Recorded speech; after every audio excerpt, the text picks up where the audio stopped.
Hello there everyone. Today I want to show you how to make this inside beaded Kumihimo braid using one colour of beads. And this is what it looks like. So this is the effect you get. So normally when you make a Kumihimo braid, your beads are on the outside of the braid and you can't really see the cord. But on here you're actually using the cord as a feature and the beads kind of sit on the inside of the braid and you get this nice patterned effect to it. And I like using contrasting colours for this, but you can obviously do whatever you want. That's your design choice. So if you want to learn how to make that, then keep watching. And these are the things that you'll need. Now to make this braid, you'll need to use your round Kumihimo disc, because it's a round braid that we're making. And then you'll need some cord. In this case I'm using some black 1mm leather cord, but you can use other types. And obviously colours as well, cord. That's your choice. I just thought the black leather cord would go nicely with the beads that I've chosen. And that's some 4mm silver metal spacer beads. So I just thought that they would look nice together. So get your things together and then let's get started. So the first thing that we need to do is we need to cut our cords ready. So we can start making the braid. And I've just cut 4 lengths of 1 metre each, because we're going to be doubling them over, so that's going to end up making our 8 lengths that we need for the braid. So you want to cut them and then you want to find roughly about the middle, so put all your ends together, and then the middle is here where I have my finger.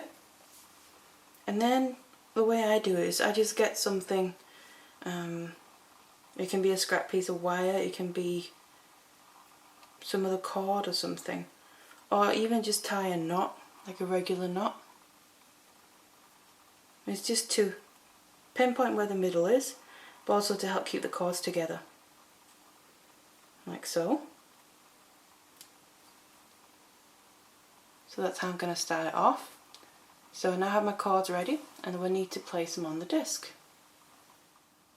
So the way that I do that is I grab my round Kumihimo disc and then I take the cords that I just got ready and then put that piece of wire or whatever you're using and the middle of them cords down through the middle. And now we need to start distributing the cords into the slots so we can then start making the braid.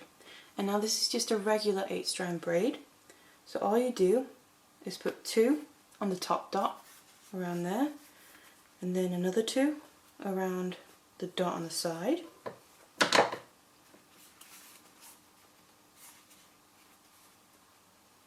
and then you want to put 2 around the bottom dot, and then the last 2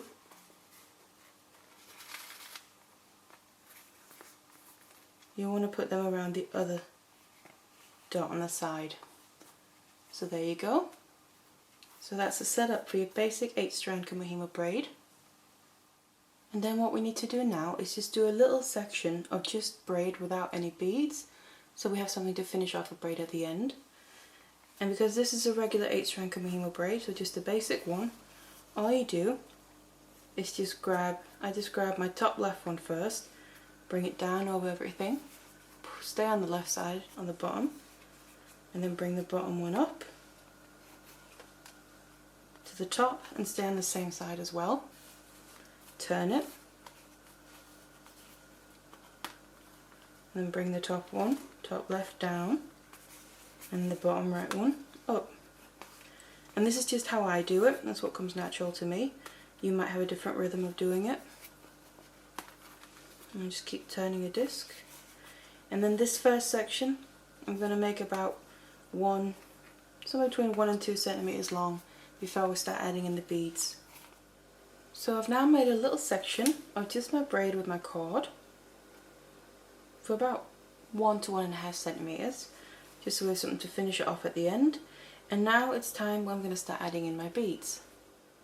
And to do that, I'm just going to flip my disc over and just lay it down so I have it where my cords are coming out from. And then all you do is just take 1 cord at a time, and then you want to basically load up all your cords with your beads.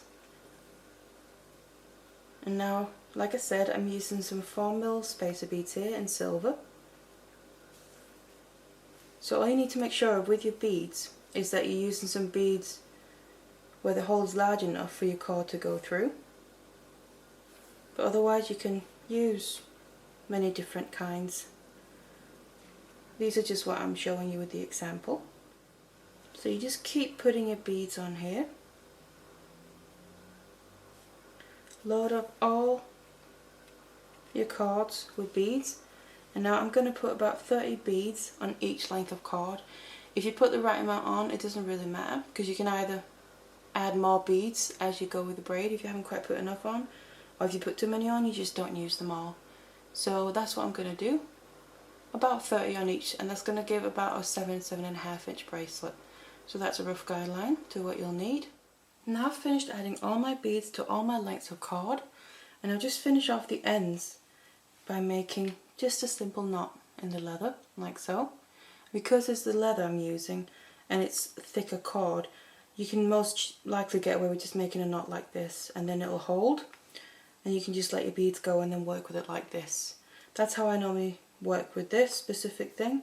If I use thinner cord with braids with beads on, then I'll use something like this, which you can also do if you want to, and these are called bobbins. And you just open them up like this, and then what you would do is get the end and just wrap it around like that, and then close it up, and then you have that secured in place, and that can help you keep control of your cord and your beads a bit easier. Keep it a bit more organised and have it not get too tangled. But in this case I'm just going to work with it like this, so if you want to work with the bobbins, by all means use them. And then to go back and continue making the braid, I'm just going to flip my board back around. My beads are going to fall down the cords, like so. So I'm just going to finish off this pair that I was in the middle of. I just took the top one and went down and then left it, just so I knew which point I reached. So I'm just going to continue, finish off this pair first, just without any beads, like so. And then turn it. And then with the next pair here, I'm going to start adding in the beads.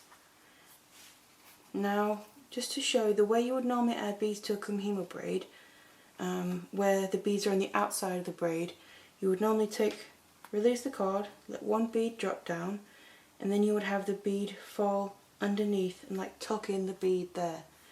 Now with this braid, you don't want to do that, because the beads are going to be more on the inside of the braid. So still release one bead just like otherwise, but instead let it sit on top of your braid, of everything else right in the middle here. So just let it fall down and sit right on top. And then just continue with your braid like normal. And then with the other side, get one bead down, release your cord, let that bead drop down, let it sit on top of everything in the middle, and then that's where you want your beads to sit. And now to show you a little bit more up close, I'm turning it. I finished that pair, so I turn my disc, and then for the next pair we grab the cord, get one bead down, release the cord, let the bead drop down, and then just let it sit there on top. And make sure when you do this, you pull your cord outside of the bead you had from the previous pair. So that's basically going to trap that bead in there. And then let that one drop down, and it's going to sit there on top of everything else and kind of sit in between these two. And that's the same with the other ones. You want them all to sit in between your cords, the cords that are underneath them basically. And now move to the bottom, grab the next one and let it drop down. Make sure your cord goes around the outside of the previous bead, and then let that one drop down on top like so. Move on to the next pair, and you might find that these beads, they can move up and down the cord like this a little bit. That's no big deal, just let them do that. And then when you get to them, like now, if I just took this and then let it drop down, you need to make sure that that bead that just pushed itself out, it stays in there. So just push it back in place. If it has come out, moved out a bit, just push it back in before you bring the next bead down and cord, like so. and then the next one sits in place. Drop one bead down. You can always guide it with your finger to sit in the right place, like so. Keep moving around your disc, and then it's going to gradually start to build up here. So just continue, making sure you go around the outside of the previous bead. And like I said, if they move on your cords, just move them back into place before you kind of lock that bead in place. Like so. And then that's how you add your beads to this kind of braid. So I've now gotten to the last pair with my beads. And then this is what it looks like on the other side. And this is the effect that you get with using this technique, where your beads basically are sitting on the inside of the braid. And you can see your cord making this pattern. That's why I just like using the cord with the beads to create this contrast to make the pattern stand out even more. But that's how you do the braid. Now all that's left to do is finish off this end. Now to do that, what we want to do is we want to create this little section with just cord on this end, same as the other end that we did in the beginning. So we just keep going, just do the exact same braid that you've done the whole time, but just without adding beads in. So just continue your regular 8-strand braid, and then what will happen is, as you're doing this, your cord will naturally like singe in around your beads and make that finished end for you, so you'll be able to finish off the braid. So just do this for about 1 or 2 centimeters, about the same length that you did in the beginning, to make it even. So I've now kept braiding, so I have that little piece of braid with just cord, and now we need to secure this in place so we can take it off the board and then finish off the entire braid. And to do that, what I'm going to do is I'm going to grab 2 cords at a time, and I'm going to grab ones that are very opposite each other. So first I'm going to take these 2, the bottom one on this side and the top one on that side. And just make sure you don't start with the pair that you've just done, that's the only thing. Bring them over the middle and then just do a regular knot like this and tighten it down so it tightens across the middle. And then move on to another 2 cords that are opposite each other. Same thing, just a completely regular knot, tie it over the middle, and then move on to the next pairs. Do the same thing, working your way all the way around the disc with all your cords. And then the last ones, like so. Regular overhand knot and tighten it. And then there you go, you can take the disc off. And then the end is secured so your braid is not going to come undone. And then now we're ready to finish off the ends so we can start using it. So on this end, we'll need to just get rid of all these excess cords. So what I do is I get my glue out, and for this I use my E6000.